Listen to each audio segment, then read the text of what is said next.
I tell you, it is a time to lead. It is time to lead. தேவன் அப்படிப்பட்ட அபிஷேகங்களையும் கிருபைகளையும் இன்னும் நம் வாழ்விலே பெருக செய்ய அவர் விரும்புகிறார்.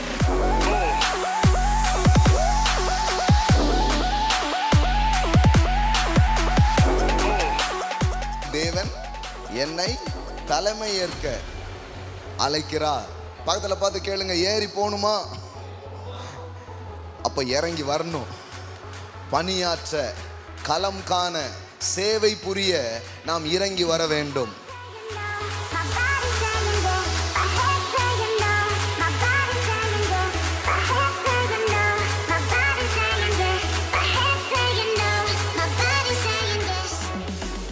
கிறிஸ்துவின் ஆவி கீழ்ப்படிதலின் ஆவியா இருக்கிறது. அவர் தலைமை ஏற்பதற்கு முன்பாக பணிவிடை செய்யும் ஒரு வேலைக்காரனாய் அவர் இறங்கி வந்தார். ஆமென். அப்படி இறங்கி வந்தவர் தான் ஏறி சென்றார். தலைமைத்துவத்தின் நோக்கம் என்ன?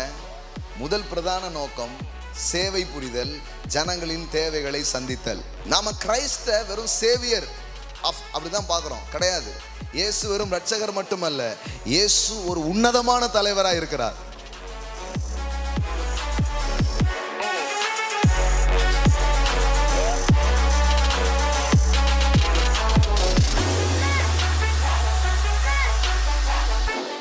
நாம் தேவனுடைய ராஜ்யத்திலே தலைமையேற்று பொறுப்பேற்று செயல்பட தேவன் நம்மை அழைக்கிறார். உங்களுக்கு ஆசை ரொம்ப முக்கியம், அப்புறம் நீங்கள் ஈடுபாடோடு வர்றது ரொம்ப முக்கியம். நீங்கள் தேவனிடத்தில் கேட்கும் பொழுது வழிநடத்தப்படுவீர்கள். தேவன் உங்களை நம்பி ஏதோ ஒரு பொறுப்பை அவர் நிச்சயமாக கொடுப்பார். 12 பேரை வச்சு அவருடைய கம்பெனி ஆரம்பித்தார். இன்னைக்கு உலகம் ஃபுல்லாக கொடி கட்டி பறக்கிற அளவுக்கு மிகப்பெரிய ஒரு மல்டி நேஷனல் கம்பெனியை அவர் உருவாக்கி இருக்கிறார்.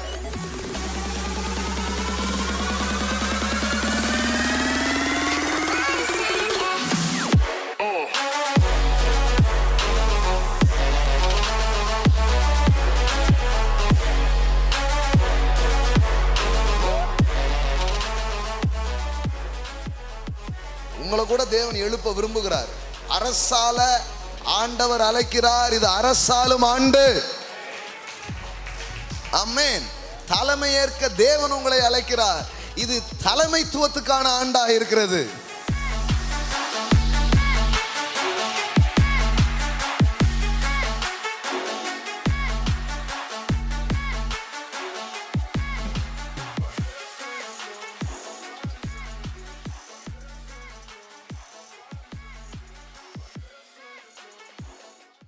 வளர்கிறேனே டேடி, அந்த மாதிரி நீங்கள் வளரணும். ஆவி, ஆத்துமா, பொருளாதாரம், மகிழ்ச்சி எல்லாத்துலேயும் நீங்கள் என்ன பண்ணலாம்? வளரலாம். எவ்வளோ தூரம்னாலும் வளரலாம். சொல்லுங்க, எவ்வளோ தூரம் பணக்காரனாக ஆகலாங்கன்னு கேட்குறாங்க. எவ்வளோ வேணாலும் ஆகலாம். எவ்வளோ தூரம் உயர்ந்த பதவிகளுக்கு போகலான்னு கேட்குறாங்க. எவ்வளோ தூரம்னாலும் போகலாம். ஆனால் அதையெல்லாம் நல்ல காரியங்களுக்காக நம்மளால் பயன்படுத்த முடியும்னா கண்டிப்பாக நாம் போகணும். ஆமென். Praise God. இப்போ அடுத்த வார்த்தை சொல்லுது, கர்த்தருடைய ஆலயத்தில் நாட்டப்பட்டவர்கள். எல்லாம் சொல்லுங்க, நாட்டப்பட்டவர். முன்னாடிலாம் இது படிக்கும் பொழுது இந்த பெந்தேகோஸ்தே சபை மக்கள் இந்த சபையிலேயே பிடிச்சி வைக்கிறதுக்காகவே இதெல்லாம் சொல்லியிருக்காங்க போல அப்படிங்கிற மாதிரியே ஒரு சிந்தனை இருக்கும். எப்போவுமே அடக்கி ஆளுகிற ஒரு இடத்துல வாழ்கிற ஒரு ஆள் விடுதலையை யோசிப்பார். ஆனால் விடுதலை என்பது வேறு, சுதந்திரம் என்பது வேறு. எத்தனை பேர் புரியுது? இந்தியா விடுதலை பெறலை, இந்தியா சுதந்திரம் பெற்றிருக்கு அப்படின்னு சொல்றாங்க.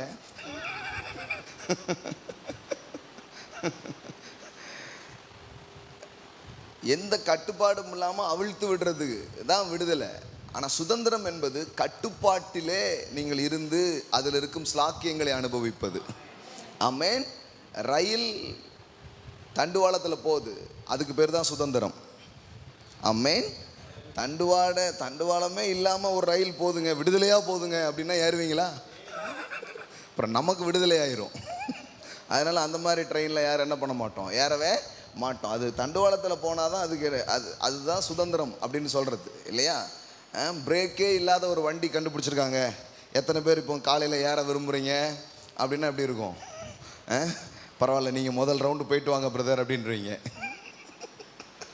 தேவனுடைய ஊழியக்காரர் நீங்கள் ஜெபத்தோட ஒரு ரவுண்டு போயிட்டு வாங்க, நாங்கள் ஜெபிக்கிறோமே எங்கே உங்களுக்காக, ஜெபிக்க ஒரு ஆள் வேண்டாமா அப்படி சொல்லி உட்காந்துருவோம், யாரும் ஏற மாட்டோம். அப்போ நம்ம நமக்கே தெரியும் அதெல்லாம் கரெக்டாக வராது அப்படின்னு சொல்லிட்டு. அப்போ இது வந்து கட்டுப்படுத்துறதுக்காக சொல்லப்பட்ட ஒரு காரியம் கிடையாது. இது வந்து கடவுளுடைய நோக்கங்கள் எப்படி நிறைவேற முடியும்னா ஒரு கம்யூனிட்டி மூலமாக தான் நிறைவேறும். தனித்தனியாக நின்று ஆளுக்கு இஷ்டத்துக்கு எங்கேயோ போயிட்டு இருந்தீங்கன்னா அங்கே ஒன்றும் வேலை நடக்காது. ஒரு ஃபேமிலி எடுத்துக்கோங்களேன், ஒரு குடும்பம் எப்போ சரியாக இயங்க ஆரம்பிக்கும் யோசித்து பாருங்கள். கணவன் ஒரு வழியில், மனைவி ஒரு வழியில், பிள்ளைகளெல்லாம் ஒவ்வொரு வழியில் போயிட்டு இருந்தால் அந்த குடும்பம் எப்படி இருக்கும்?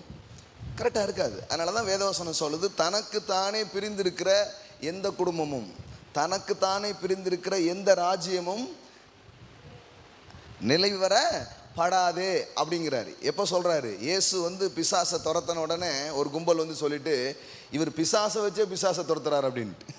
அப்போ தான் இயேசு சொல்கிறாரு, எப்பா பிசாசுக்கு எதிராக இருந்தால் அப்புறம் அவன் ராஜ்யம் எப்படி வேலை செய்யும்? அதனால் தனக்குத்தானே பிரிந்திருக்கிற ஒரு ராஜ்யம் நிலைநிற்க மாட்டாது, இணைஞ்சிருந்தால் தான் அது வேலை நடக்கும் அப்படின்ட்டு. இன்றைக்கி கிறிஸ்தவர்கள் அடிமைப்படுத்தப்பட்டதனால அவர்கள் இந்த கீழ்ப்படிதலோடு ஒரு தலைமையின் கீழ் இருப்பது என்பது அவர்களுக்கு இப்போவும் எப்படி தோணுதுன்னு சொன்னால், அந்த கிருபை இந்த மாதிரி விசுவாசத்தெல்லாம் கற்றுக்கிட்டதுக்கப்புறம் எப்படி தோணுதுன்னா, ஐயோ அதே மாதிரி தெரியுத, மறுபடியும் நம்ம அடிமையாக போகிறோமோ அப்படிங்கிற மாதிரியே தோணுது. ஏன்னா முன்னாடி அதே மாதிரி தான் மக்கள் வாழ்ந்துருக்குறாங்க. இப்போ நான் பேசுகிறது சிலருக்கு புரியவே புரியாது, அவங்க ரொம்ப பாக்கியவான்கள். இப்போ புரிஞ்ச ஆட்களுக்கு தான் சிக்கல் பாருங்களேன். என்ன சொல்லுதாங்க அப்படிங்குவீங்கன்னா அப்போ நீங்கள் வந்து பரவாயில்ல, கரெக்டாக இருக்கீங்க, கொஞ்சம் நேரத்தில் உங்களுக்கு புரியும். ஆனால் நான் பேசுகிறது இன்னொரு கூட்டம். ஆமாம், அவங்க வந்து ஒரு அடிமைத்தனத்திலே வாழ்ந்து இப்போ அதுலேருந்து என்ன பண்ணியிருக்கிறாங்க, கொஞ்சம் வெளியில் வந்திருக்காங்க. வெளியே வந்ததுன்னா என்னென்னா அவுத்து விட்டதுன்னு நினச்சிட்டாங்க. இல்லை இல்லை இல்லை இல்லை இல்லை முன்னாடி நியாயப்பிரமாணத்துக்கு அடிமையாக இருந்தோம், இப்போ என்ன பண்ணுறது, எதுக்குமே அடிமை இல்லையோ? இல்லை, இப்பொழுது நீதிக்கு அடிமையானீர்கள். விளங்குதா? இது சொல்லலை நிறைய பேர். ரோமர் 6ஆம் அதிகாரமே எதை பற்றியது? முன்னாடி வந்து எதுக்கு கீழே இருந்தீங்க? உன் புருஷன் பேர் நியாயப்பிரமாணம். இப்போ அதுக்கும் உனக்கு என்ன ஆயிடுச்சு? டிவோர்ஸ் ஆயிடுச்சு. இப்போ ரெண்டாவதாக உன்னை ஒருவர் மணந்து கொண்டார், அவருக்கு பெயர் கிருபை, அவருக்கு பெயர் இயேசு, அவருக்கு பெயர் நீதி. ஆமென். இப்போ இந்த இடத்துல வந்து புருஷனே இல்லாத மனவாட்டி இல்லை, இப்பவும் புருஷன் இருக்கிறான். முன்னாடி வந்து நின்னா குத்தம், உட்கார்ந்தா குத்தம், எழுந்தா குத்தம், தொட்டா குத்தம், எதுவுமே செய்யாமனாலும் சும்மா ஏன் நிற்கிற குத்தம். ஐயோ இவரும் போய் சேர மாட்டுக்காரு, நானும் போக மாட்டுக்கேன்னு அந்த அம்மா அழுத மாதிரி பிரமாணத்துக்கு கீழே வாழ்ந்த மனிதர்களெல்லாம் புலம்புனாங்க. இப்போ என்ன ஆயிடுச்சு? இந்த தமிழ் படத்துலலாம் தாலியை கழுத்தி வச்சு எல்லாரும் எரிஞ்சிட்டு போகிற மாதிரி நியாய பிரமாணத்தை தூக்கி தூர போட்டு அப்படியே போயிட்டாங்க. இப்போ விதவை கோலத்தில் வாழ்றதில்லை. இப்போ ஒருவர் வந்து தாலி கட்டி பொட்டு வச்சு உன்னை மணவாட்டியா என்னை மணவாட்டியா அவர் ஏற்றுக்கொண்டு இருக்கிறார். இப்போ வந்து கட்டுப்பாடே இல்லைன்னுல. இப்போ ஒரு அன்பான கணவர் இவர் வந்து குறை சொல்லிக்கிட்டே இருக்க மாட்டார். சில காரியங்கள் கரெக்டாக பண்ணாலும் பரவாயில்லன்னு நம்ம கூட நின்று ஹெல்ப் பண்ணி நம்மளை வந்து நடத்தி இன்னும் சிறப்பாக்குவதற்காக இந்த மணவாளன் வந்திருக்கிறார். அப்போ கிருபைக்கு கீழே கீழ்ப்படுதல் இருக்கா இல்லையா? ஒழுங்கு இருக்கா இல்லையா? சொல்லப்போனால் கிருபைக்கு கீழே தான் உண்மையான கீழ்ப்படிதலே இருக்குது. ஆமென். அதுக்கு முன்னாடி வர்றதுக்கு பேர் கீழ்ப்படிதலே கிடையாது. அதுக்கு முன்னாடி வந்து பயத்தினால வந்த கீழ்ப்படிதல். இப்போ வர்றது பாசத்தினால வர்ற கீழ்ப்படிதல். ஆமென். ஆமாம், அடித்து போடுவானே, ஏதாவது பண்ணிடுவானேன்னு பயந்தே பண்ணுறது. இப்போ அப்படி கிடையாது. சாச்சா இந்த மாதிரி காரியங்களுக்காக நம்மளை கூப்பிட்ருக்காரு, இதுக்காக போய் நம்ம எங்கேயாவது கையேந்தனமாக்கும். அவர்கிட்ட கேட்டால் அவர் வண்டியாக தரப்போகிறாரு, அவர்கிட்ட இல்லாது என்னதான் இருக்குது. இப்படி யோசித்து இப்போ அன்புக்கும் அவருடைய நேசத்துக்குமான மரியாதை செய்யும் விதமாக நாம் என்ன பண்ணுறோம்? கீழ்ப்படுகிறோம். அதுதான் விஷயம். அதனால தான் இயேசு சொன்னார், ஒருவன் என்னில் அன்பாயிருந்தால் என் கட்டளைகளை கை கொள்ள கடவீர்கள். முன்னாடி அப்படி கிடையாது, கை கொண்டால் உனக்கு ஏதாவது செய்வேன். இப்போ என்ன சொல்கிறாரு? இங்கே பாரு, எல்லாம் செஞ்சு முடிச்சிட்டேன், இப்போ நீ என்னுடைய அன்பும் என்னுடைய நேசமும் உனக்கு விளங்கும்னா இதெல்லாம் நீ செய்யலாம் அப்படிங்கிறார். ஆமென். அப்போது நாம் கிருபைக்கு செய்கிற மரியாதை அல்லது கிருபையை கரெக்டாக புரிஞ்சுக்கிட்டு வாழ்கிறதுங்கிறது எப்படிப்பட்ட ஒன்றாக இருக்குதுன்னா, பழைய தலைமை அல்லது பழைய வாழ்க்கை நம்மை அடிமைப்படுத்தியே ஆனதுனால இப்போ நமக்கு யாரும் தேவையில்லை, தனிக்காட்டு ராஜா, நானே ராஜா நானே மந்திரி அப்படின்ட்டு ஏதோ அப்படி போகிறது அப்படிங்கிறது இல்லை. மறுபடியும் தேவன் சரியான தலைமையை நமக்கு கொடுத்து சரியான ஒருங்கிணைப்பை அவர் கொண்டு வந்து மீண்டும் அன்பான ஒரு கட்டமைப்பை அவர் செய்கிறார். ஆமென். இருள் நம்மளை அப்படியே நெருக்கி கட்டாயப்படுத்துகிறது, ஆனால் இது அன்பின் குமாரனுடைய ராஜ்யமாக இருக்கிறது. ஆமென். அப்போ இந்த புதிய கட்டமைப்பு நமக்கு கொஞ்சம் பழகலை, இப்போ கொஞ்சம் பழக ஆரம்பிச்சிருக்கிறோம். ஏன்னா பழைய கட்டமைப்பு ஃபுல்லாக எப்படிப்பட்டது, அங்கே அவர் தான் நல்லா இருப்பார், ஜனம் யாரும் நல்லா இருக்காது, அல்லது மக்கள் பிழியப்படுவார்கள், மக்கள் ஆசீர்வதிக்கப்படுகிறது இல்லை, அதனால் யாருமே வேண்டான்னு போயிட்டாங்க. ஆனால் இப்போ ஆண்டவர் என்ன சொல்கிறாருன்னா, இல்லைப்பா, இப்போ நீதிக்கு கீழே கிருபைக்கு கீழே கடவுள் தலைமைத்துவத்தை என்ன பண்ணுறாரு, ஏற்படுத்துகிறார். இந்த தலைமைத்துவம் உங்களை நல்லாக்குறதுல முயற்சி செய்யும், உங்களை ஆளாக்குகிற முயற்சி அது எடுக்கும், உங்களை நல்லாக்கும் அப்படிங்கிறதான் விஷயம். அப்போ அந்த பயத்தெல்லாம் விட்டுட்டு இப்போ கொஞ்சம் தைரியமாக என்ன பண்ணணும், அந்த தலைமையின் கீழே அல்லது அந்த பொறுப்புகள் அண்டே நாம் வர வேண்டும். வரும்பொழுது ஆலயத்தில் நாட்டப்பட்டவர்கள் தேவனுடைய பிரகாரம் எங்கும் அவங்க என்ன பண்ணியிருப்பாங்களாம், செழித்து, எல்லாம் சொல்லுங்க, கர்த்தருடைய ஆலயத்தில் நாட்டப்பட்டவர்கள் எங்கள் தேவனுடைய பிரகாரங்களில் செழித்திருப்பார்கள். பாருங்க, அவர்கள் உத்தமர் என்றும் கர்த்தர் உத்தமர் என்றும் என் கண்மலையாகி அவரிடத்தில் அநீதி இல்லை என்றும் விளங்கும்படி அவர்கள் முதிர் வயதிலும் கனித்தந்து புஷ்டியும் பசுமையுமா இருப்பார்கள். ஆமென். வயசானாலும் அழகும் ஸ்டைலும் இன்னும் மாறவே இல்லை. பாருங்க, அவர் ஒழுங்காக கேட்குறாரு, அதனால தான் கரெக்டாக சொல்கிறாரு. நீங்கள்லாம் விடுபட்டுருது, அதனால் உங்களுக்கு வரமாட்டுக்கு பாருங்களேன். அதுவும் திரைக்கதை வசனம் தான். அப்படின்னா என்ன அர்த்தம்னா, உங்கள் வாழ்க்கை ஒரு கணிதருகிற வாழ்க்கையாகவே இருக்கும். So understand what is church. சபைன்னா என்னன்னு புரிஞ்சுக்கணும். சபைன்னா உபதேசத்தை கேட்டுட்டு போகிற ஒரு இடம் கிடையாது, அங்கே நீங்கள் நாட்டப்பட்டு உறவு கொள்ளுகிற ஒரு இடம். உபதேசத்தை கேட்கறது ரொம்ப ஈஸி, ஆனால் நீங்கள் நாட்டப்பட்டு ஒரு பொறுப்புகளுக்கும் சில காரியங்களுக்கும் வரும்போது கொஞ்சம் ப்ராப்ளம் இருக்குது. ப்ராப்ளம்னா என்ன அர்த்தம்னா, அங்கே தான் நீங்கள் உங்களையே கொடுக்குறீங்க. உபதேசம்ங்கிறது அண்டர்ஸ்டாண்டிங், அறிவு சார்ந்த காரியம். ஆனால் இது உறவு சார்ந்த காரியத்தினால நீங்கள் வர வேண்டியது இருக்குது. அண்டர்ஸ்டாண்டிங்கை பெறுவது தான் காரியம்னா அது ரொம்ப ஈஸி. ஒரு சிடியில் கேட்டுக்கிடுவோம், லைவில் கேட்டுக்கிடுவோம், எப்படியாவது கேட்டு அதை என்ன பண்ணிப்போம், புரிஞ்சுப்போம். ஆனால் உறவு இந்த மாதிரி நாட்டப்படுதல்னு வரும்பொழுது நீங்கள் என்ன பண்ண வேண்டியது இருக்கிறது, வர வேண்டியது இருக்கிறது. உங்களுக்குள்ள சில மாற்றங்கள் நடக்க வேண்டியது இருக்கிறது. உங்களை கொஞ்சம் உரசும் போது சில இது வரும், சில இது இதாகும். இந்த மாதிரி ஒரு பயணமே என்ன பண்ணுது, நடக்குது பாருங்களேன். அதனால தான் நிறைய பேர் என்ன பண்ணுறது இல்லைன்னா, அங்கே பாருங்கள், இந்த கோட்டை தாண்டி நானும் வரமாட்டேன், நீங்களும் வராதீங்க அப்படின்னு ஒரு வாழ்க்கை என்ன பண்ணிட்டாங்க, வாழ்ந்துட்டாங்க. இது ரொம்ப தப்பு பாருங்க. ஏன்னா தேவன் ஒரு புதிய தலைமைக்கு நம்மை தயார் செய்கிறார். ஹல்லேலூயா. இன்னைக்கு காலையில் நான் என்ன பேசுறதுக்காக வந்தேன்னு சொன்னால், தலைமையேற்றல் அப்படிங்கிறது தான் தலைப்பு. ஹல்லேலூயா. லீடர்ஷிப், பி எ லீடர் அப்படிங்கிறது தான் தலைப்பு. எல்லாம் சொல்லுங்கள், தலைமையேற்றல். எல்லாம் சொல்லுங்கள், தேவன் என்னை தலைமையேற்க அழைக்கிறார். ஆமென். இது அரசியலில் இப்போ ஒரு என்ன எலெக்ஷனுக்கான ப்ரிப்பரேஷன் நடந்துட்டு இருக்கிற ஒரு காலம். தேவனும் அவருடைய ராஜ்யத்தில் உங்களை நாமினேஷன்லாம் தாக்கல் பண்ணி உங்களை தொகுதியாக நிறுத்தி உங்களை ஜெயிக்க வைக்க அவர் விரும்புகிறார். அவர் ராஜ்யம் உங்கள் மூலமாய் பரம்புவது அவருடைய நோக்கமும் திட்டமுமாக இருக்கிறது. ஆமென். Praise God. பாருங்கள், இதை தான் இன்றைக்கி நான் பேசும்படியாக வந்திருக்கிறேன். கண்டிப்பாக அதை பற்றி கொஞ்சம் பேசுவோம். இதை நல்லா புரிஞ்சுக்கோங்க.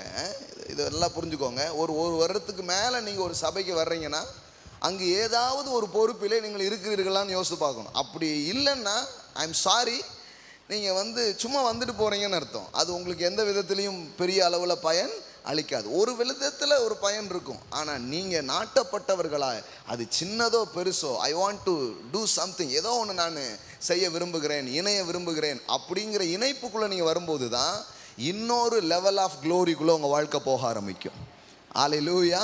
ஏன்னா ஒருவன் 1000-ஐயும் இருவர் 10,000-ஐயும் துரத்துவார்கள். ஆமென். நீங்கள் தனியாக நின்றுட்டுற வரைக்கும் எதையோ ஒன்று கண்டிப்பாக பார்ப்பீங்க, பார்க்கவே மாட்டீங்கலாம் கிடையாது, பார்க்க செஞ்சுருக்கிறோம். ஆனால் இணைப்பிலே உண்டாகிறது கணக்கில் அடங்காதது. எல்லாம் சொல்லுங்கள், இணைப்பிலே உண்டாவது கணக்கில் அடங்காதது. ஆமென்.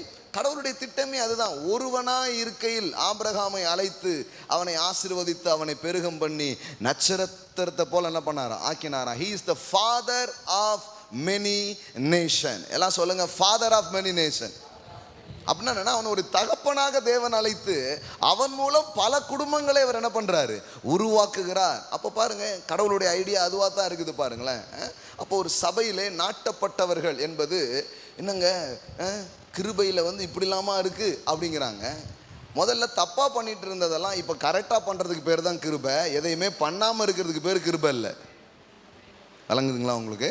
தப்பான நோக்கத்தோடு தப்பான புரிதலோடு பயத்தோடு பண்ணி கொண்டிருந்த அத்தனை காரியத்தையும் இப்பொழுது பாசத்தோடு செய்வது தான் கிருபையின் கையில் இருக்கிறதா இருக்கிறது. இப்போ வந்து ஆண்டவர் அடிச்சிடுவாரேன்னு பைபிள் படிக்கிறது இல்லை, ஆசையாக பைபிள் படிக்கிறது. இப்போ வந்து ஜெபம் பண்ணனா பிசாசு வந்துடுவானே அப்படின்னு ஜெபம் பண்ணுறது இல்லை. இன்னைக்கு ஆண்டவர்கிட்ட பேசாத ஒரு நாள்லாம் ஒரு நாளா பிரதர், நீர் இல்லாத நாளெல்லாம் நாளாகுமா அப்படி ஜெபம் பண்ணுறது. ஐயோ உங்களை நான் விட்டுட்டு எப்படி போவேன் அப்படி ஜெபம் பண்ணுறது.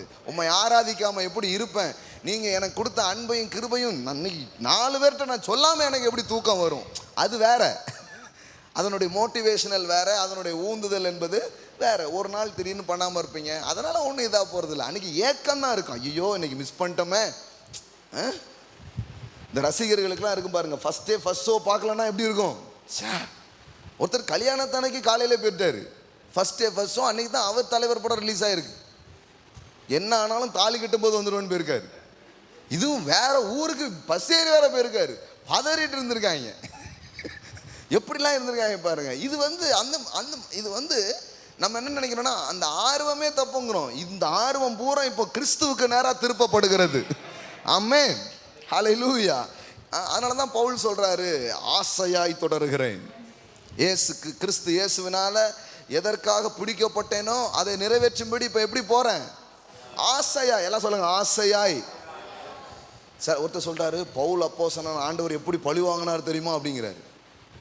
ஆண்டவர் பழி வாங்கினாரா, அதுவும் பவுலை பழி வாங்கினாரா? ஆமா, ஊழியத்துக்கு கூப்பிட்டு பழி வாங்கிட்டாரா அப்படிங்கிறாரு. என்ன ஆட்டிடியூடு பாருங்க நம்ம ஆட்களுக்கு. ஊழியத்துக்கு கூப்பிட்டு என்ன பண்ணிட்டாரா, எத்தனை நேரம் நீ அடிச்சல, இப்போ பாரு உன்னை எவ்வளோ பேர் பழி வாங்கன்னுட்டாங்க. அவன் பாருங்க அப்படியே அவன் போல இங்க இந்த ஆட்டிடியூட்ல செய்யறதுனால ஊழியம் இந்த கதியில் இருக்குது பாருங்க. அவன் சொல்றான், எனக்கு கிடைத்தும் சாக்கியங்களா இது இருக்கிறது, எனக்கு கிடைத்திருக்கும் பாக்கியமா இது இருக்கிறது. ஆமென். ஐயோ இது எனக்கு கிடைச்சிருக்க பெரிய பாக்கியம் அப்படி நினைச்சுதான் அவர் பண்ணார் பாருங்க. எல்லாம் சொல்லுங்க, ஆசையாய் தொடர்கிறேன். அப்ப இது வந்து ஆசையா ஈடுபடுறது. ஐயோ எனக்கு பண்ணாம இருக்க முடியலையே அப்படிங்கிற மாதிரியான ஒரு இதுல சுவிசேஷத்தை அறிவிப்பது என் மேல விழுந்த ஒரு காரியம். நான் அதை சொல்லலைன்னா எனக்கு ஐயோங்கிறான். நம்ம இன்னைக்கு அதை மாற்றி சொல்லிட்டு இருக்கிறோம்.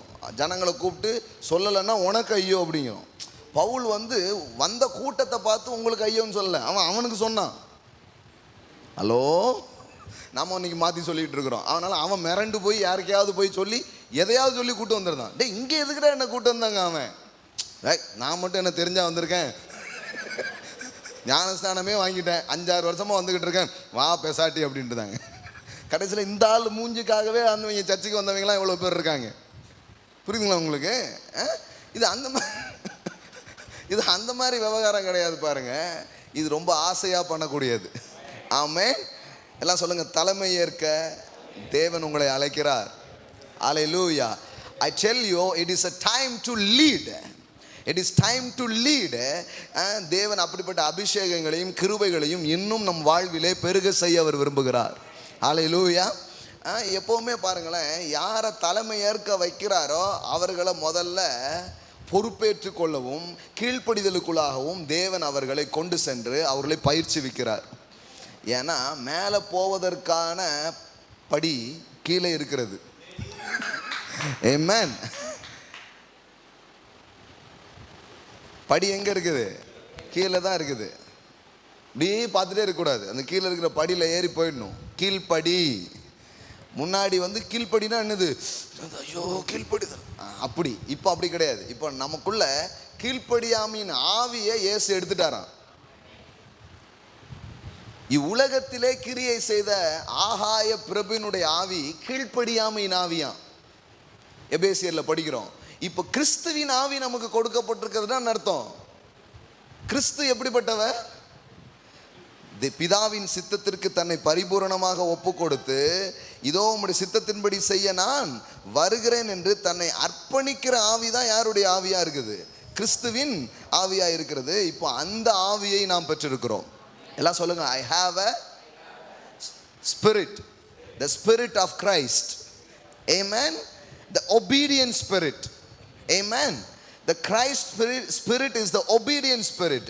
அது கீழ்ப்படிதலின் ஆவியா இருக்கிறது. அப்ப கீழ்ப்படிதல் வந்து நிபந்தனையாய் தரப்பட சொல்லாமல் கீழ்ப்படிதல் ஒரு ஆவியாகவே கொடுக்கப்படுறது. விசுவாசம் ஒரு ஆவி, கிருபை ஒரு ஆவி, ஜெபம் செய்வது ஒரு ஆவி, எல்லாமே ஸ்பிரிட் மேட்டர். நம்ம இதெல்லாம் இப்போ செயல் மூலமாக இதை பிறப்பிக்கிறதுக்கு நம்ம முயற்சி பண்றோம். அதனால தான் டயர்ட் ஆயிடுறோம். இது எல்லாமே ஆவியின் கனிகளா இருக்கிறது. ஆவியின் ஏவுதலாலே, ஆவியின் நிறைவினாலே உண்டாகிற ஒரு காரியமா இருக்கிறது. ஜெபம் பண்றது கூட அப்படிதான். அதனாலதான் விண்ணப்பத்தின் ஆவின்னு நம்ம படிக்கிறோம். அப்புறம் கிருபையின் ஆவின்னு நம்ம படிக்கிறோம். விசுவாசத்தின் ஆவின்னு என்ன பண்றோம்? படிக்கிறோம். எல்லாமே ஸ்பிரிட் பாருங்களேன். ஏன்னா நாம ஆவியா இருக்கிறோமே. நம்ம கிட்ட சும்மா எழுத்தை கொண்டு காட்டுறதுனால என்ன பிரயோஜனம்? ஒன்றும் கிடையாது. ஆவியும் இணையும் போது இங்க பெரிய காரியங்கள் நடக்க ஆரம்பிக்கிறது. ஆமென். அப்படிதான் தேவன் நம்மளை என்ன பண்றாரு? அழைக்கிறார். அப்ப கிறிஸ்துவின் ஆவி கீழ்ப்படிதலின் ஆவியா இருக்கிறது. அவர் தலைமை ஏற்பதற்கு முன்பாக பணிவிடை செய்யும் ஒரு வேலைக்காரனாய் அவர் இறங்கி வந்தார். ஆமென். அப்படி இறங்கி வந்தவர் தான் ஏறி சென்றார். ஆமென். பக்கத்துல பார்த்து கேளுங்க, ஏறி போகணுமா? அப்ப இறங்கி வரணும். பணியாற்ற, களம் காண, சேவை புரிய நாம் இறங்கி வர வேண்டும். ஆமென். உலகத்தால இறங்க முடியாது. ஏன்னா உலகம் என்ன நினைக்குது? இறங்கிட்டா அது இழிவான காரியம், இறங்கிட்டா அது தவறான ஒரு காரியம். தலைமைத்துவம்னா உலகம் என்ன நினைக்குது? டப்புன்னு போய் ஒரு பதவியில உட்கார்றது அப்படின்னு நினைக்குது. கண்டிப்பா பதவியில உட்கார்றது அவசியம். ஆனா பதவியில உட்கார்றது தான் தலைமைத்துவம்னு சொல்ல முடியாது. Leadership is not a position. ஏதோ ஒரு ஒரு ஒரு ஒரு பதவி கிடையாது தலைமைத்துவம்ங்கிறது. தலைமைத்துவம் என்பது ஒரு செயலை மக்களுக்காக செய்கிற ஒரு காரியமாக இருக்கிறது. ஆமென். பதவியிலிருந்தும் செய்யலாம், பதவியில் இல்லாமலும் செய்யலாம். ஆனால் மக்கள் என்ன நினைக்கிறாங்கன்னா, இப்போ பாருங்களேன், காந்தி ஏதாவது பதவியில் இருந்தாரா? பதவியில் இருந்தாரா? இல்லை. ஆனால் அவர் தலைவரா இல்லையா? ஆமென். நேரு தலைவராகவும் இருந்தார், பதவியிலையும் என்ன பண்ணார்? இருந்தார். ஆமென். சிலர் வந்து பொறுப்பில் இருந்தால் தான் லீடர் அப்படின்னு நினைக்கிறாங்க. கண்டிப்பாக லீடர்கள்லாம் பொறுப்பில் இருக்கணும். ஆனால் பொறுப்பிலே இல்லைன்னா அவங்க யாரும் கிடையாது நினச்சிடக்கூடாது. தலைவர்களே இல்லைன்னு நினச்சிடக்கூடாது. பாருங்க. ஓகே, எல்லாம் சொல்லுங்க, தலைமை ஏற்க தேவன் உங்களை அழைக்கிறார். ஆமென். இந்த தலைமை ஏற்றல் என்பது அல்லது லீடர்ஷிப்புங்கிறது எங்கே ஸ்டார்ட் ஆகுதுன்னா, தேவன் சில காரியங்களில் நம்மை சேவை புரிய என்ன பண்ணுறாரு? அழைக்கிறார். அப்படி சேவை புரிவதிலிருந்து உயர்ந்த தலங்களுக்கு நம்மளால் செல்ல முடியும். ஆமென்.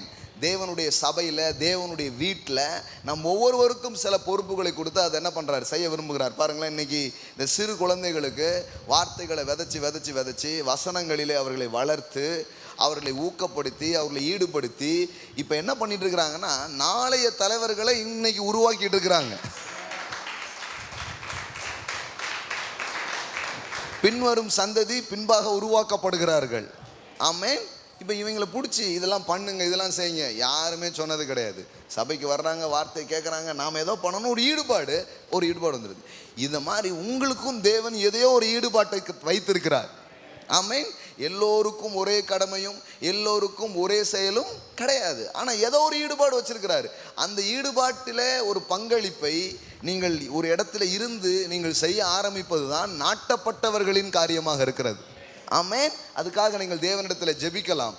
அதை குறித்து போதகரிடத்தில் நீங்கள் என்ன பண்ணலாம்? அதை குறித்து பேசலாம். நண்பர்களிடத்தில் சில நல்ல முன்னோடியாக இருக்கிறவரிடத்துல பேசலாம். பேசி ஒரு ஒரு ஆழமான முடிவுக்கு நீங்கள் வந்து அப்படிப்பட்ட ஈடுபாட்டை நீங்கள் காட்ட ஆரம்பிக்கும் பொழுது நான் சொல்கிறேன், அப்பொழுது சரீரத்தில் நீங்கள் அவயமாக இருந்து ஃபங்க்ஷன் பண்ணுறீங்க. அவயம்தான், ஆனால் எந்த ஃபங்க்ஷனும் பண்ணாமல் இருந்ததுன்னா அப்போ அந்த கையில் ஏதாவது பிரச்சனைங்களா, அந்த காலில் ஏதாவது பிரச்சனையான்னு கேட்க வேண்டியது இருக்குது இல்லையா? அப்போது அதில் இணைந்து இருக்கும் பொழுது, அந்த ஃபங்க்ஷன் நடக்கும் பொழுது எல்லாம் ஆசீர்வதிக்கப்படும் பொழுது நீங்களும் ஆசீர்வதிக்கப்படுவீர்கள். ஆமென். தேவன் அவ்விதமான ஒரு காரியத்துக்கு தான் நம்மளை என்ன பண்ணுறார், அழைக்கிறார். சரி, ஒரு வசனத்தை வாசிப்போம். மத்தேயு 9:37 பாருங்க. தம்முடைய சீசர்களை நோக்கி, அறுப்பு மிகுதி, வேலையாட்களோ கொஞ்சம். எல்லாம் சொல்லுங்க, அறுப்பு மிகுதி, வேலையாட்களோ கொஞ்சம். தலைமைக்கான ஒரு தேவை எப்போதுமே இருந்து வந்திருக்கிறது. The necessity or need for leadership.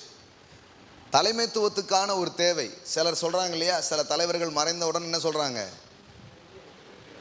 இருப்பிடம் ஒரு வெற்றிடம் உருவாகி இருக்கிறது அப்படிங்கிறாங்க. சிலர் வந்து அதெல்லாம் உருவாகல, நாங்கள் இருக்கோம்ல அப்படிங்கிறாங்க. ஒரு வெற்றிடம் என்ன பண்ணியிருக்குது, உருவாகி இருக்கிறது. ஒரு வெற்றிடம் என்ன பண்ணியிருக்குதா, உருவாகி இருக்குதான். அப்போ ஒரு ஒரு லீடர்ஷிப் அப்படிங்கிற தேவை எப்போவுமே இருக்குது. ஆனால் இப்போ நீங்கள் நடந்து பார்த்தீங்கன்னா லீடர்ஷிப்பினுடைய நோக்கம் என்ன? What is the purpose of leadership? தலைமைத்துவத்தின் நோக்கம் என்ன? முதல் பிரதான நோக்கம் சேவை புரிதல், ஜனங்களின் தேவைகளை சந்தித்தல். ஆமென். எல்லாம் சொல்லுங்க, to serve. The purpose of leadership is it is to serve. மக்களுக்கு என்ன பண்றது, சேவை புரிதல், மக்களின் தேவைகளை சந்தித்தல். அதுதான் என்னதான் இருக்குது, தலைமையாக இருக்கிறது. ஆனா இன்னைக்கு நீங்க பாத்தீங்கன்னா இவ்வளோ பேரும் சேவை புரியுதுக்காக போட்டி போட்டுட்டு இருக்காங்க. இவ்வளோ போட்டி நடக்குது, இவ்வளோ விவகாரம் நடக்குது, பார்க்குறீங்களே. இவ்வளவும் நாங்கள் எப்படியாவது மக்களுக்கு சேவை செய்வோம்னா இவ்வளோ போட்டி நடக்குது. அதுக்கெல்லாம் அடிதடி ஆகி போச்சு. வழக்கமாக சட்டமன்றத்துக்கு உள்ளே நடக்கும், இப்போல்லாம் என்ன பண்ணுது, வெளியே நடக்கு. போலீஸ்லாம் வந்து எம்பியவே அடிச்சிடுறாங்க, அப்புறம் வேற மாதிரி ஆயிடுது. இதெல்லாம் பார்க்குறாங்க. இவங்க தான் யாரு, நாட்டின் தலைவர்கள். ஒரு இளைய தலைமுறை அதை பார்த்துக்கிட்டே இருக்குது. ஓஹோ அப்படின்னு. அப்போ இந்த இவ்வளோ போட்டி நடக்கிறதுக்கு காரணம், இவ்வளோ போட்டிக்கு காரணம் சேவை செய்யணுங்கிறதுக்காகவா? அப்போ அங்கே ஏதோ ஒரு தப்பான அண்டர்ஸ்டாண்டிங் ஆயிருக்குது. அதனால தான் இவ்வளோ போட்டி. உண்மையிலே லீடர்ஷிப் என்னங்கிறது புரிஞ்சிச்சுன்னா, ப்ளீஸ் பிரதர் நீங்கள் இருக்கீங்களா அப்படின்றாங்க. தயவு செய்து நீங்கள் வந்து இந்த பொறுப்பில் அமரும்படி மிகுந்த தாழ்மையுடன் கேட்டுக்கொள்கிறேன் அப்படின்னு சொல்கிற மாதிரி ஆகிடும்.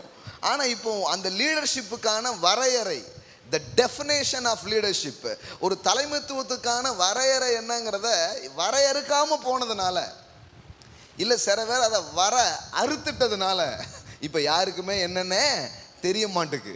வாட் இஸ் லீடர்ஷிப் அப்படிங்கிறது தெரிய மாட்டுக்கு. நான் சொல்லட்டுமா, இயேசு நம்முடைய இரட்சகர் மட்டுமல்ல, இயேசு ஒரு மாபெரும் தலைவராக இருக்கிறார்.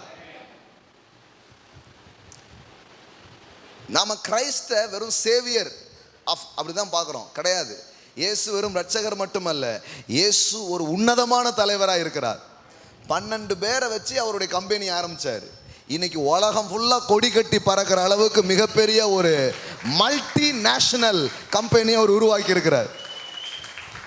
அதில் 1 ஃபெயிலு, 12ல் 1 ஃபெயிலு.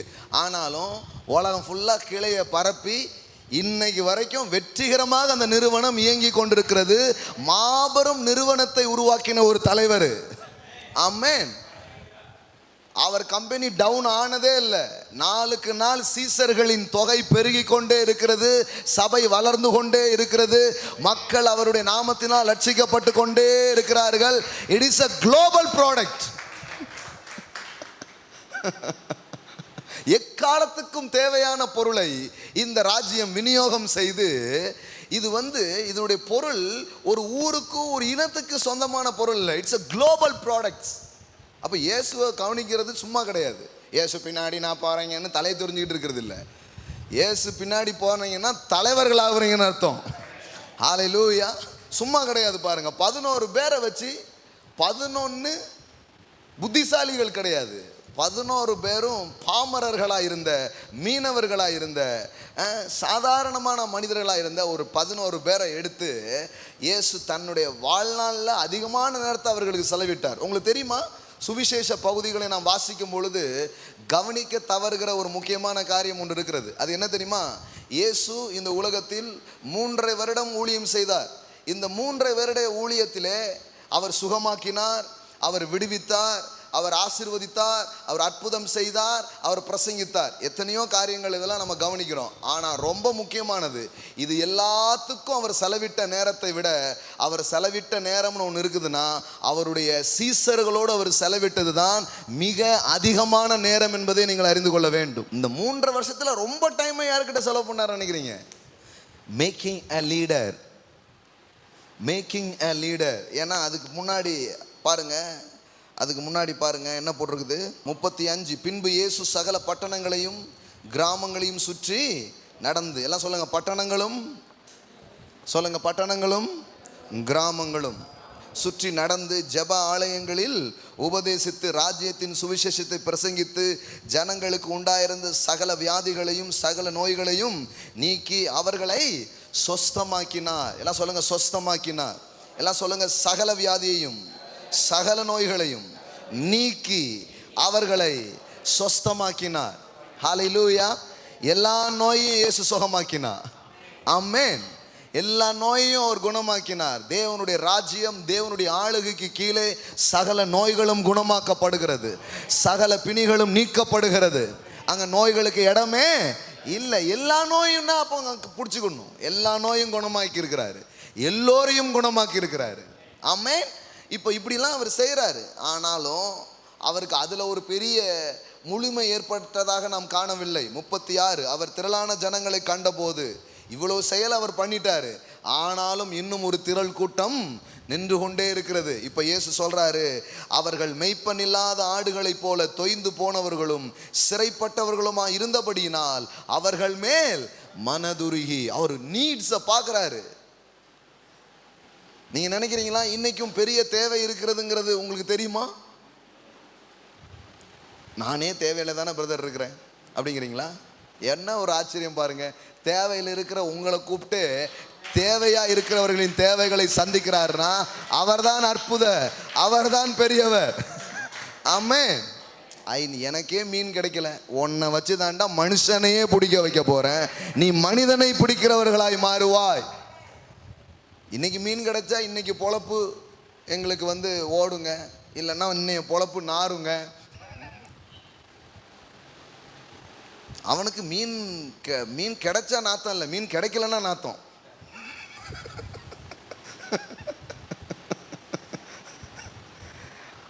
எனக்கு தேவை இருக்குதே அப்படிங்கிறான். அவர் கூப்பிட்டாரு, எப்பா நான் உன் வாழ்க்கையில் வரும்பொழுது, கிறிஸ்துவாகிய நான் உன் வாழ்க்கையில் வரும்பொழுது உன் தேவையும் சந்திக்கிறவராக, உன்னை கொண்டு பல பேருடைய தேவையை நான் சந்திக்கிற தேவனா நான் இருக்கிறேன். இதை நீ அறிந்திருக்கிறாயா, இதை நீ உணர்கிறாயாங்கிறதான் கேள்வியா இருக்குது பாருங்களேன். ஆமென். எல்லாம் சொல்லுங்க, என் தேவன். நல்லா சொல்லுங்க, என் தேவன் தம்முடைய மகிமையின் ஐஸ்வரியத்தின்படியே என் குறைவுகளை எல்லாம், நல்லா சொல்லுங்க, என் குறைவுகளை எல்லாம் இயேசு கிறிஸ்துவுக்குள் மகிமையிலே நிறைவாக்குகிறார். My God shall supply all your needs according to his richness and glory in Jesus Christ. நீங்கள் ஒருபோதும் தேவையில் இருக்க மாட்டீர்கள். உங்கள் தேவைகள் எல்லாம், உங்கள் குறைவுகள் எல்லாம் இயேசு கிறிஸ்துவுக்குள் மகிமையான விதத்திலே அது நிறைவாக்கப்படும். ஆமென். ஹல்லேலூயா. அது மட்டும் இல்லை, அவர் சொல்றான், அவன் செய்கை காட்டி மற்ற படவுகளை அழைத்து மற்ற படவுகளை நிரப்பத்தக்கவனாக பேதுரு மாறுகிறான். ஆமென். ஐயோ கடவுள் உங்க தேவையை சந்திக்கிறதுக்கு ஏன் இவ்வளோ போராட்டம் பண்றீங்க?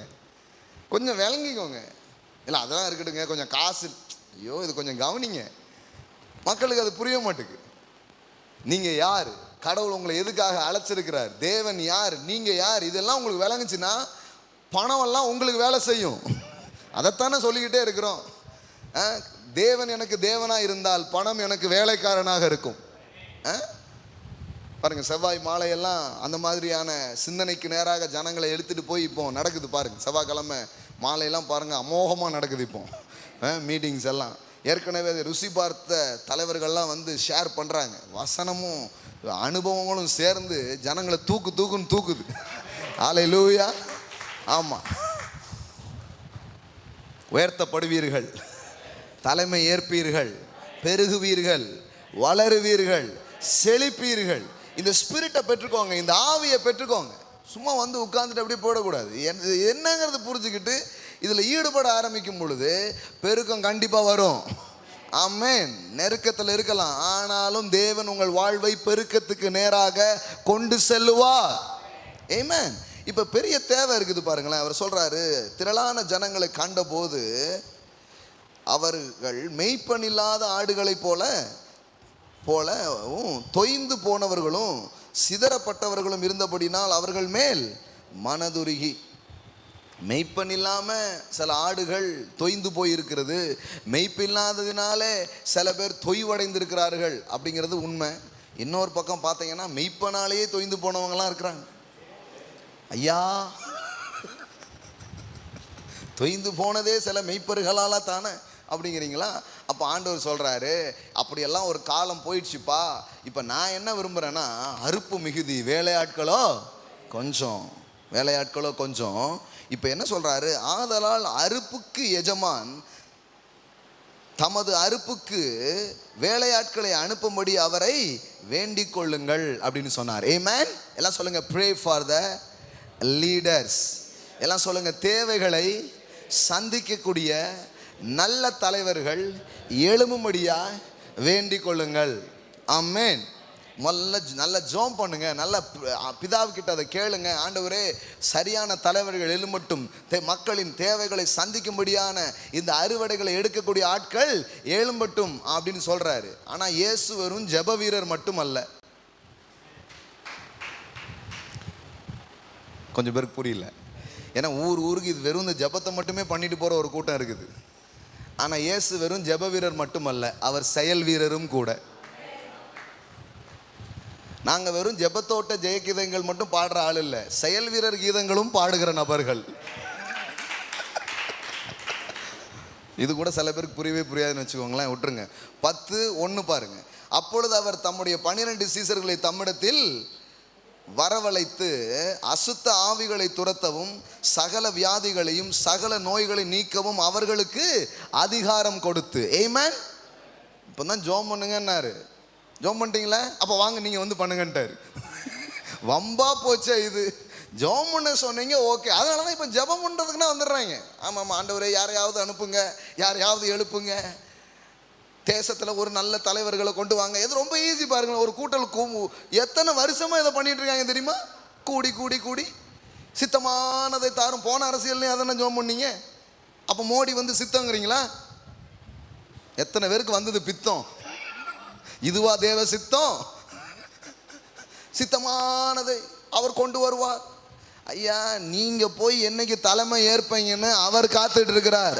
அவருடைய உள்ளம் காத்து கொண்டு இருக்கிறது. ஆமென். விளங்கமண்டுக்கு பாருங்க, கூடி பாருங்க. ஜபத்துக்கு நான் எதிராக பேசல, நல்லா ஜோம் பண்ணுங்கன்னு சொன்னேன்ல நான். இயேசுவும் அதே தான், நல்லா ஜோம் பண்ணுங்கப்பா. அறுப்பு மிகுதி, வேலையாட்கள் கம்மியாக இருக்காங்க, நல்லா ஜோம் பண்ணுங்கன்னு சொல்லிட்டு நல்லா ஜோம் பண்ணிட்டீங்களா, வாங்க போவோன்ட்டார். இப்போ முதல் கூட்டம் ஜப கூட்டமாக இருந்தா அடுத்த கூட்டம் செயல்புரிகிற கூட்டமாக இருக்கணும். அதுதான் ரொம்ப முக்கியம். இன்னொரு கூட்டமும் நடத்துங்க. அந்த கூட்டத்தில் என்ன பண்ணுங்கன்னா, போன கூட்டத்தில் ஜோம் பண்ணிட்டோம், கர்த்தர் சொல்லிட்டார் நம்ம தான் போகணுன்ட்டு. நாம தான் போகணுமா? அதனால வந்து நாமினேஷன்லாம் தாக்கல் பண்ணுங்க.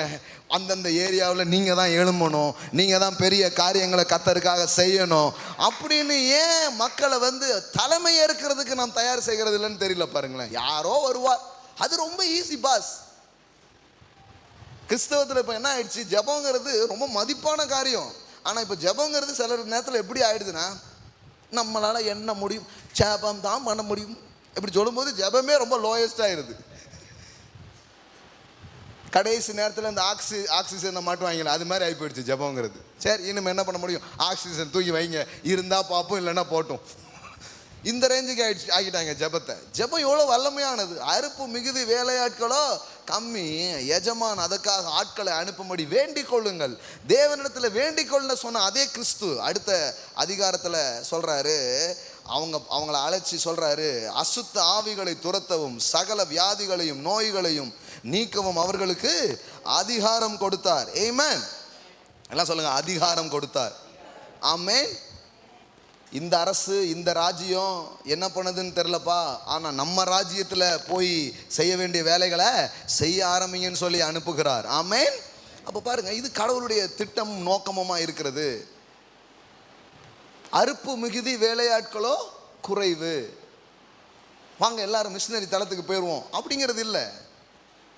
எனக்கு நான் வளர்ந்து வந்த நாட்களில் ஆண்டவருக்காக ஒன்று செய்கிறதா இருந்தால் அது மிஷினரியாக போகிறதுங்கிறது மட்டும்தான் நான் நினச்சிட்டு இருந்தேன் நான். ஏன்னா அது ஒன்று தான் எனக்கு மண்டையில் பட்டுது. இல்லைன்னா இங்கே ட்ராக்ஸ்லாம் கொடுக்கணும் போல், இது ஒன்று தான் தெரியும். இல்லைங்க, பல காரியங்களில் தேவன் உங்களுக்காக என்ன பண்ணியிருக்கிறாரு, வைத்திருக்கிறார். ஆமென். அதனால தான் இந்த 7 மவுண்டன்ஸ்லாம் ப்ரீச் பண்ணுறோம். 7 மலைகளை குறித்தெல்லாம் பேசுகிறோம். அந்த போதனைகளெல்லாம் கேட்கலன்னா கேளுங்க. அதுக்காக வேலையை தான் பண்ணியிருக்கிறாங்க போல். ஏதோ இந்த தனித்தனியாக சிடி வாங்கின நாளெல்லாம் முடிஞ்சு இனி மொத்தமாக நீங்கள் பேக்கிங்கில் வாங்குற மாதிரி ரெடி பண்ணிட்டாங்க. 1000 ரூபா கொடுத்தீங்கன்னா இந்த மாதிரி ஒன்று கொடுப்பாங்க. அதில் வந்து பார்த்தீங்கன்னா 119 மணி நேரம் பிரசங்கம் கேட்கலாம். ஆமாம், இது வந்து நான் 2015 18 வரைக்கும் பேசின எல்லா கான்ஃபரன்ஸ் மெசேஜும் இதில் என்ன பண்ணியிருக்கிறாங்க, போட்டிருக்காங்க. இன்னும் ஒரு 2 டைப்ஸ் வச்சுருக்காங்க. அங்கே போனீங்கன்னா அங்கே டீட்டெயில்ஸ் இருக்கும். வேறு வேறு லெவலில் அங்கே இருக்குதோ, நீங்கள் போகும்போது அது வாங்கி கேளுங்க. எதுக்கு சொல்லிட்டு இருக்கிறேன்னா, பல விதங்களில் நாம் இன்றைக்கு தேவனுடைய காரியங்களிலே பங்கேற்க முடியும். ஆமென்.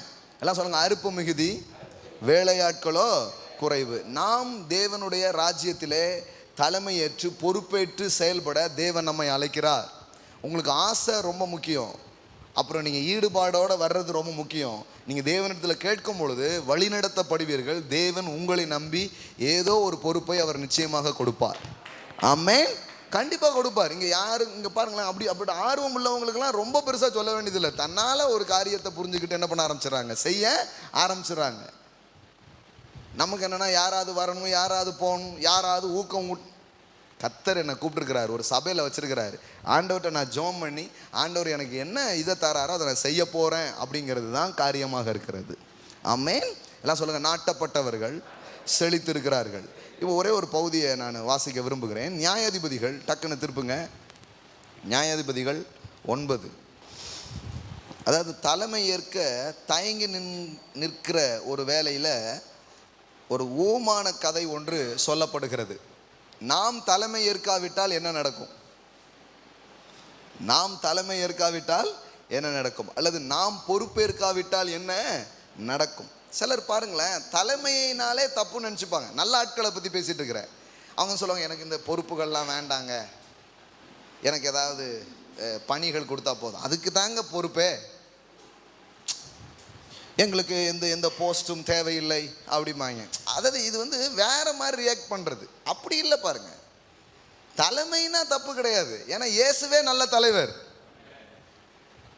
சில பேர் உட்கார்ந்ததுனால அந்த சேரில் உட்கார்றது கொஞ்சம் ஒரு மாதிரி தான் இருக்கும். ஆனால் கூட நீங்கள் உட்கார்ந்தீங்கன்னா சுத்தமாயிடும். அதனால தானே எதுக்குமே வரமாட்டேங்காங்க. தொழில் உலகத்துக்கு வாங்க, அரசியல் உலகத்துக்கு வாங்க, ஆவிக்குரிய உலகங்களில் இன்னும் நிறைய காரியங்களை கர்த்தர் வச்சுருக்காருன்னா பயப்படுறாங்க, வேண்டாம் பிரதர் அப்படின்ட்டு. ஏன்னா முந்தைய ஆட்களெல்லாம் பார்த்து. ஆனால் இங்கே ஒரு பெரிய காரியம் இருக்குது பாருங்கள். நீங்கள் வராவிட்டால் அல்லது நீங்கள் பண்ணலைன்னா என்னெல்லாம் நடந்துடும் அப்படிங்கிறது தான் இந்த நியாயாதிபதிகள் 9ஆம் அதிகாரத்தில் இருக்கிற ஒரு அற்புதமான ஓமான காரியம். இதை எடுத்து நாள் முழுதும் பேசலாம், ஆனால் டைம் கம்மியாக இருக்குது பாருங்கள். கொஞ்சம் மட்டும் வாசித்து காட்டுறேன் பாருங்கள். அப்படியே 9:8 பாருங்கள். விருட்சங்கள் தங்களுக்குள்ளே ஒரு ராஜாவை அபிஷேகம் பண்ணும்படி போய் ஒலிவ மரத்தை பார்த்து, நீ எங்களுக்கு ராஜாவா இரு என்றது. அதாவது மரங்கள்லாம் இருக்குதுல்ல, அவங்கெல்லாம் வந்து என்ன பண்ணுறாங்க, வந்து நம்முடைய இந்த உலகத்துக்கு யார் ராஜாவாக இருக்கலாம், யார் லீடராக இருக்கலாம், யாரை எம்எல்ஏ எம்பியா கிங்காக வைக்கலான்னு அவங்களுக்குள்ள ஒரு டிஸ்கஷன். இதெல்லாமே மரம் பேசிக்கிட்டது இல்லை, நம்ம பேசாததுனால அதுகள் பேசுகிற மாதிரி ஒரு ஓமானம்.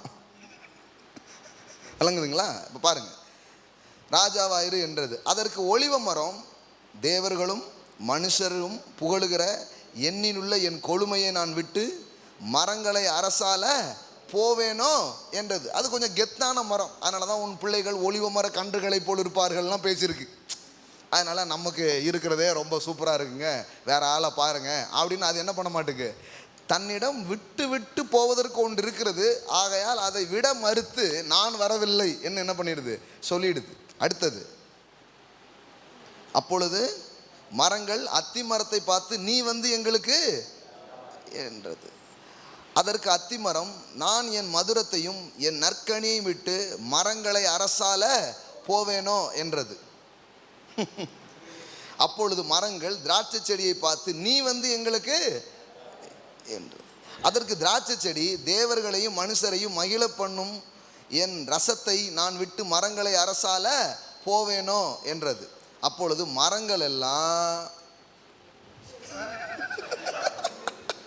இப்ப என்ன பண்ணுது, முச்செடியை பார்த்து உடமரத்தை பார்த்து நீ வந்து எங்களுக்கு ராஜாவாயிரு என்றது. அதற்கு முச்செடியானது மரங்களை பார்த்து, நீங்கள் என்னை உங்களுக்கு ராஜாவாக அபிஷேகம் பண்ணுகிறது மெய்யானால் என் நிழலிலே வந்தடையுங்கள், இல்லாவிட்டால் முச்செடியிலிருந்து அக்கினி புறப்பட்டு லீபனனின் கேதுரு மரங்களை பட்சிக்க கடவது என்றது. யாருமே தலைமை ஏற்காததுனால முச்செடியெல்லாம் ராஜாவா இருக்கு. அல்லோ, சிலர்லாம் நல்ல ஆட்கள், ஆனால் எங்களுக்கு வேண்டாங்க, வந்து அசிங்கப்பட்டுருவோம், வேண்டாங்க, இருக்கிற மரியாதையை காப்பாற்றிக்குவோங்க. பயம் பாருங்களேன், விட்டு விடுது. அதனால தான் ஏசு சொல்கிறாரு, இந்த விட்டு விடணும்னு நினைக்கிறவன் இழந்து போயிடுவான், ஆனால் இழக்கணும்னு நினைக்கிறவன் எல்லாத்தையும் பெற்றுக்கொள்வான் அப்படிங்கிறாரு. என் கிங்டம் வேற மாதிரி இருப்பா, என் கிங்டம் வேற மாதிரி செயல்படுது. சிலருக்குலாம் பாருங்களேன், ஏன் வர மாட்டேங்காங்க, வந்து தப்பாக போயிடுச்சுன்னா இதாயிடுச்சுன்னா இருக்கிற மரியாதையை, என்ன மரியாதை இருக்குன்னு தெரில, அது வேற கதை. சிலர் பாருங்களேன், என்ன சொன்னாலும் இருக்கிற மரியாதையை கெடுத்துடக்கூடாது இல்லையா, இருக்கிற மாதிரியா, அப்படி இல்லை பாருங்க. அப்போ இப்படிலாம் ஒவ்வொருத்தரா யோசித்ததுனால தான் சில நேரம் இவனெல்லாம் யாரியா எம்பிமாங்க, அவங்க பண்ணுற வேலையை பார்த்தாலே ஒரு மாதிரி இருக்கும்.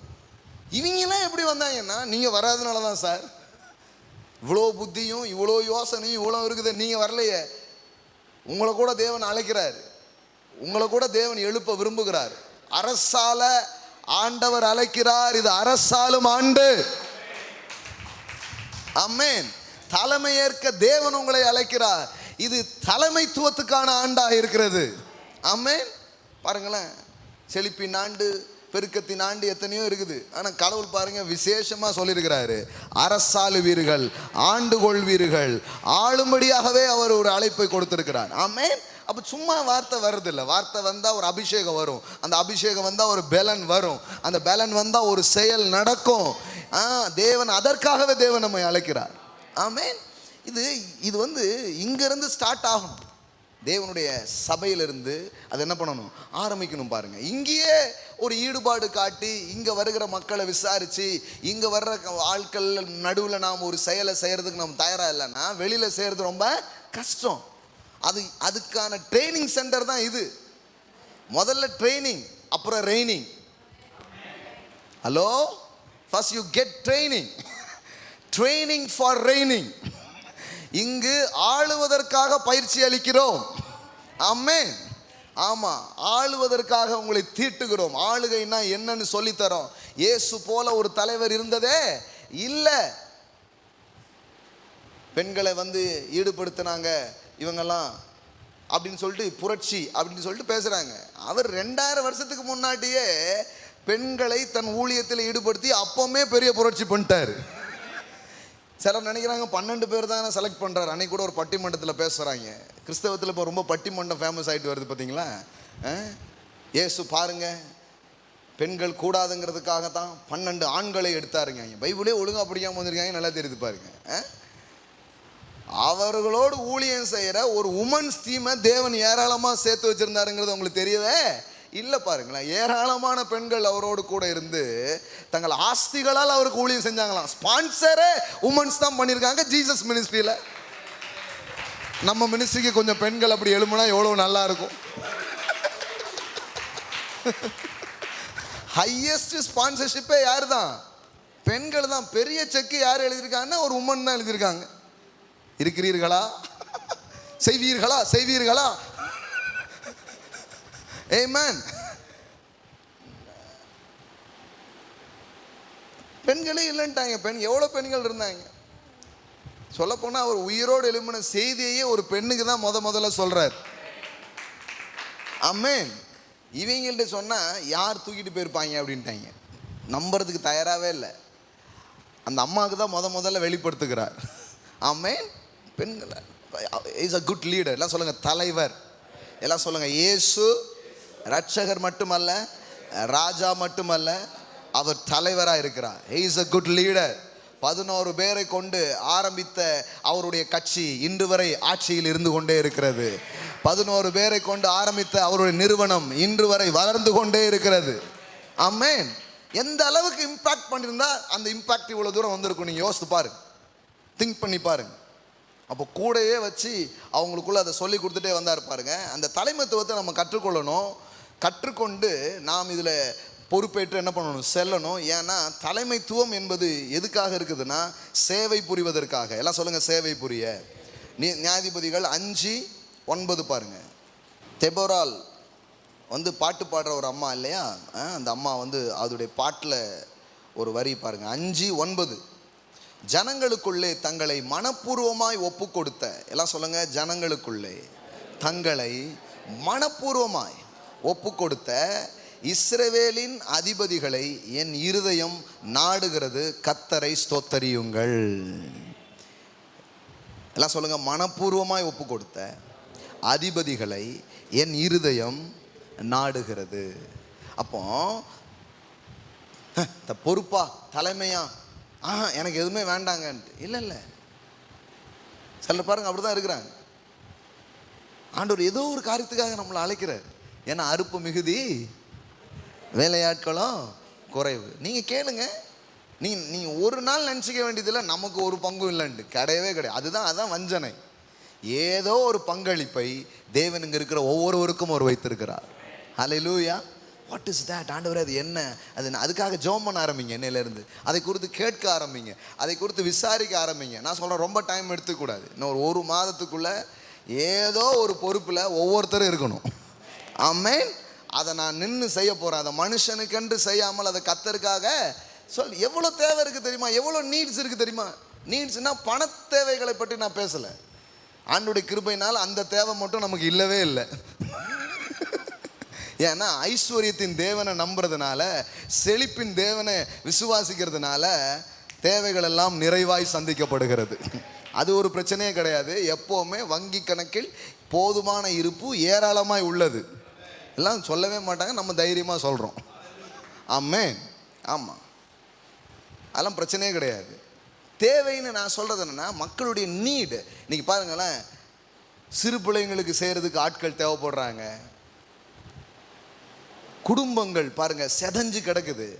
அவங்கள வழி நடத்த, அவர்களோடு பேச நல்ல கவுன்சில் என்ன பண்ணப்படுறாங்க, தேவைப்படுகிறாங்க. ஒரு மேரேஜ் கான்ஃபரன்ஸ் அல்லது ஒரு திருமணத்துக்கான காரியங்களை பேச, திருமணத்துக்கான சில காரியங்களை செய்ய ஆட்கள் தேவைப்படுறாங்க. பெண்கள் பாருங்கள், கைவிடப்பட்ட பெண்கள், பாதிக்கப்பட்ட பெண்கள் எவ்வளோ பேர் இருக்காங்க. அவங்களோட பேச யாரோ தேவைப்படுறாங்க. பலவிதமான நீட்ஸ் இருக்குது. பலவிதமான, உங்களை சுற்றிலும் பார்த்தாலே தெரியும், அந்த தேவை உங்களை அழைச்சிக்கிட்டே இருக்குது. ஆமென். நாம் ஒதுங்கி போகிறது கிடையாது. சொல்ல போனாங்க, நாங்கள் கொஞ்சம் கொடுத்துட்றோம் பிரதர், எல்லாம் ரைட்டுங்க, நீங்கள் வரணும், அது ரொம்ப அவசியம். ஆமென். எல்லாம் சொல்லுங்கள், நீங்கள் வரணும், அது ரொம்ப அவசியம். அவர்கள் தங்களையும் தங்கள் காணிக்கையும் ஒப்பு கொடுத்தார்கள். ஆமென். எல்லாம் சொல்லுங்கள், உங்களையும் உங்கள் காணிக்கைகளையும். ஆமென். பொருளாதார பங்களிப்பு நல்லது தான். ஏன்னா சிலர் அது கூட பண்ணுறதே இல்லை, சும்மா அப்படியே காக்கா ஒட்டே இருப்பாங்க. அப்படி கிடையாது, அது ஒரு நல்ல விஷயம்தான். ஆனால் உங்களையும் 3 காரியம் சொன்னேன், ஞாபகம் இருக்குதா உங்களுக்கு? நேரம், பணம், திறமைகள். எல்லாம் சொல்லுங்கள், நேரம், பணம், திறமைகள். இந்த 3மே பங்களிப்பாக கொடுக்கப்படும் பொழுது பெரிய காரியங்கள் நடக்கும். ஆமென். அது 3ம் யார்கிட்டயே பார்சலில் கொடுத்து அனுப்பிடக்கூடாது, நீங்கள் நின்று செய்யணும். ஆமென். இப்போ நிறைய பேர் கேட்குறாங்க, அதை பண்ணான பிரதர், இதை பண்ணான். நான் சொல்லுவேன், எல்லாம் பண்ண ஆசை, அதை பொறுப்பாக நின்று செய்கிறதுக்கு ஒரு ஆள் தேவைப்படுதாங்களே. அப்படி நின்னா இந்த பட்டணத்தில் மட்டும் பல 100 காரியங்களை நம்மளால் பண்ண முடியும். பெண்களுக்காக செய்ய முடியும், வாலிபர்களுக்காக செய்ய முடியும். தெரியுமா உங்களுக்கு? பல காரியங்களை செய்ய முடியும். we need ஆர்கனைசேஷன் தேவைப்படுதாங்க. சில காரியங்களை நிர்வகிக்கிறதுக்கான ஆட்கள், பல விதமான நீட்ஸ் இருக்குங்க. அதனால தான் தேவையில் இருந்த நம்மளை தேவன் சந்தித்து கொண்டு வந்து சபை என்கிற ஒரு கூட்டம் மேலே வச்சிருக்கிறார். சபையில் இருக்கிறவங்களே தேவையில் இருக்கிறோம் அப்படிங்கிற மாதிரி இல்லை. சபையில் இருக்கிறவர்கள் கிறிஸ்து இயேசுவினாலே பலப்படுத்தப்பட்டு பல பேருடைய தேவையை சந்திக்க அழைக்கப்பட்டவர்களின் கூட்டமாக இருக்கிறது. ஆமென். ஆனால் நமக்கு என்னென்னா, ஒன்று போய் ஒன்று இப்படியே இருக்கிறோம். நமக்கு தெரியல, நம்ம இன்னொரு லெவல் ஆஃப் க்ளோரியை பார்க்கணுன்னா நாம் போய் கையை வைக்கணும், நாம் வாயை திறக்கணும், நாம் ஏதோ ஒரு செயலில் ஈடுபடும்படி தேவன் நம்மை அழைக்கிறார். ஹல்லேலூயா. இந்த டைமில் பல பேர் அழைக்கிறாருன்னு போட்டிருப்பாங்க. நான் சொல்கிறேன், இயேசு அழைக்கிறார். உங்கள் மனசில் இருக்கிற தயக்கங்கள், பயங்கள், இவைகளிலிருந்து இயேசு விடுவிக்கிறார். இவ்வளோ நாள் நீங்கள் என்னெல்லாம் பண்ணிட்டு இருக்கீங்கன்னு இயேசு காண்கிறார். இப்போமாவது பண்ண மாட்டீங்களான்னு இயேசு காத்திருக்கிறார்.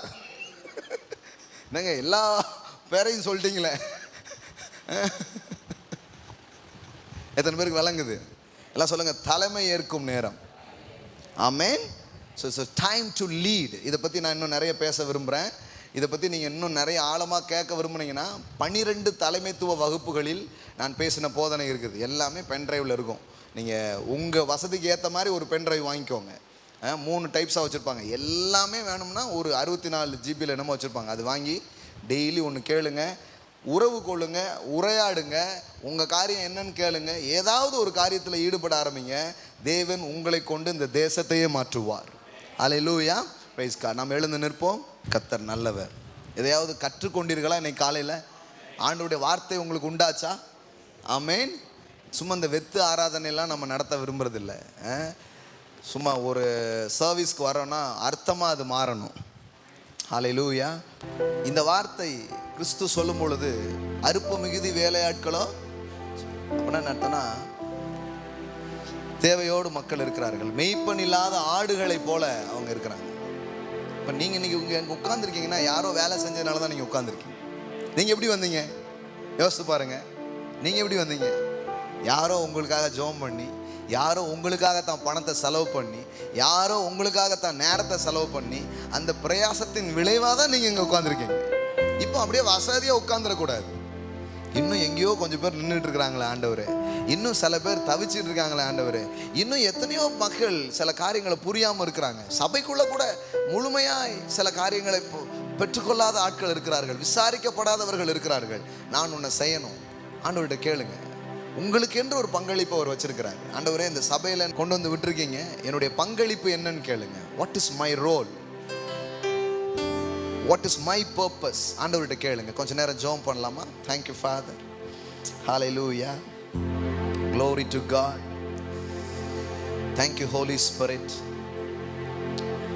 It's not a just Sunday sermon. though ஞாயிற்றுக்கிழமை காலையில ஒரு பிரசங்கம். No, it's not just preaching a sermon. Father, open our heart. எங்க இருதயங்களை திறந்தருளும், எங்க இருதயங்களை தொடுங்க. உண்மையிலே எங்களுக்கே தேவைகள்லாம் இருக்குங்கிறது தெரியும். ஆனால் எங்கள் தேவையை நீங்கள் சந்திக்காமல் இல்லை. எத்தனையோ தேவைகளை சந்திச்சிருக்கீங்க. இப்பவும் சில தேவைகள் இருக்குது. அதை கண்டிப்பாக சந்திப்பீங்க.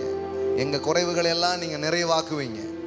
ஆனால் இப்படிப்பட்ட சூழலில் இருக்கிற நாங்கள் எழுந்து போய் தலைமை ஏற்க, பொறுப்புகளை ஏற்க, சில காரியங்களில் ஈடுபட நீர் எங்களை அழைக்கிறீர் கர்த்தாவே. மனிதனுக்கென்று இல்லாமல் கர்த்தருக்காக செய்யும்படியாய் ஒரு ஜெபத்தை செய்கிறதா இருக்கலாம், ஒரு ஏதோ ஒரு காரியத்தை சபையிலே கர்த்தாவே எங்களுக்காக வைத்திருக்கிறீர், சமூகத்திலே எங்களுக்காக நீர் வைத்திருக்கிறீர். கேளுங்க. இடிந்து போன அலங்கங்களை கட்டும்படி தேவன் நெகேமியாவை அழைத்தார்.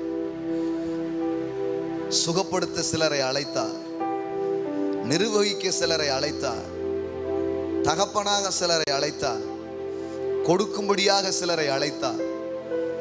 பலவிதமான காரியங்களை தேவன் வைத்திருக்கிறார். எழுதும்படியாகவே சிலரை எழுப்பினார், சிலரை ஆறுதல் படுத்துவதற்காகவே அழைத்தார்.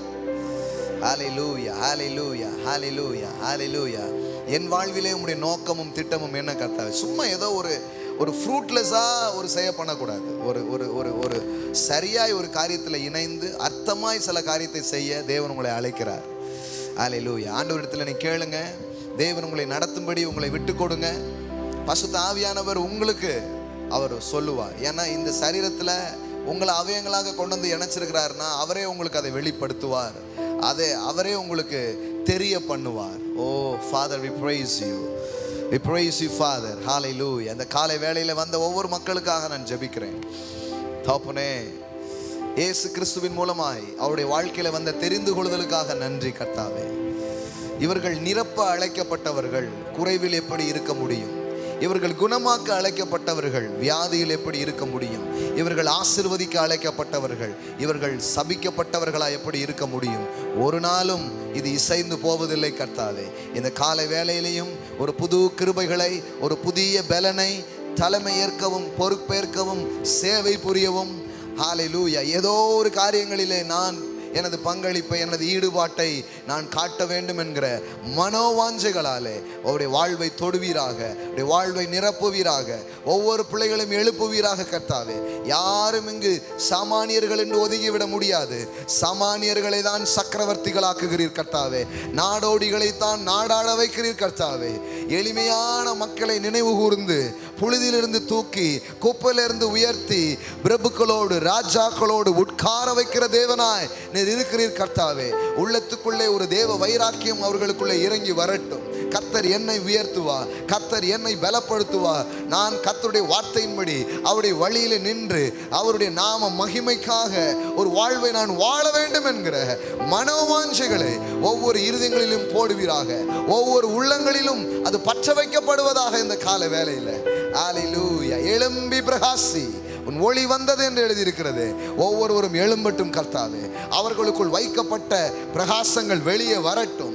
விளக்கை கொளுத்தி மரக்கால்களில் மூடி வைக்காமல் அதை உயர்ந்த இடத்திலே வைப்பது போல, ஓ இப்போது இருக்கிறதுலே நம்மளை பிடிச்சுக்கணும்னு பிடித்து கொண்டு இருக்காம எழுந்து வரட்டும் ஆண்டவரே. தயக்கங்கள் எல்லாம் நீங்கட்டும், பழைய பாதிப்புகள் எல்லாம் நீங்கி போகட்டும். இது ஒரு புதிய தலைமை, இது ஒரு புதிய பயணம் என்று விளங்கி கொண்டு இதற்கு ஏற்ற இசைவை செய்யும்படி அவருடைய இருதயங்களில் நம்முடைய சத்தங்கள் தொனிக்கும்படிக்காக நான் ஜெபிக்கிறேன். நன்றி தகப்பனே, நீ செய்வதற்காய் நன்றி.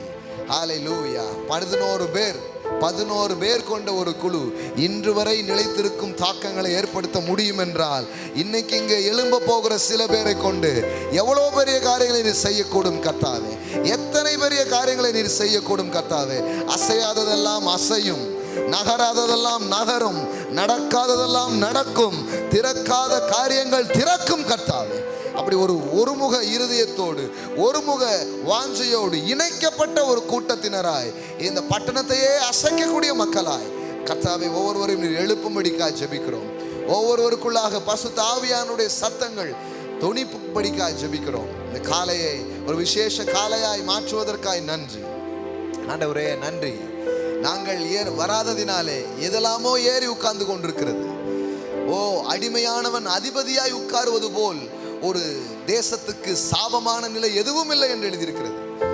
மூடர்கள் எல்லாம் உயர்ந்த இடத்தில் இருக்கிறார்களே, ஏன் கர்த்தாவே முட்கள் எல்லாம் ஏன் பதவிகள் உட்கார்ந்து கொண்டிருக்கிறது?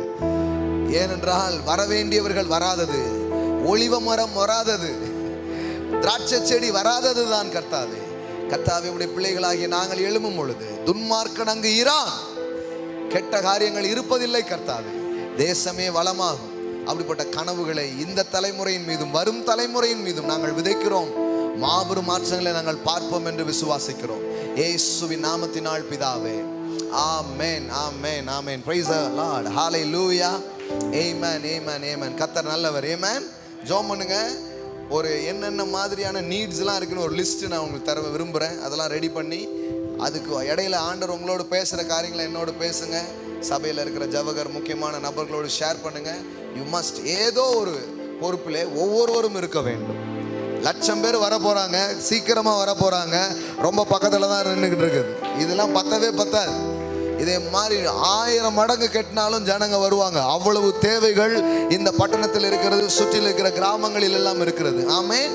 கவலைப்படாதீங்க, உங்க தேவை கண்டிப்பா சந்திக்கப்படும். நீங்க எப்படி பட்னியா இருப்பீங்க? ஆமென். உங்களை எடுத்து கொடுக்க அழைச்சிருக்கிறார். நீங்க சாப்பிடாமலே இருப்பீங்க, கண்டிப்பா உங்கள் வாழ்வு நிரப்பப்படும். ஆமென்.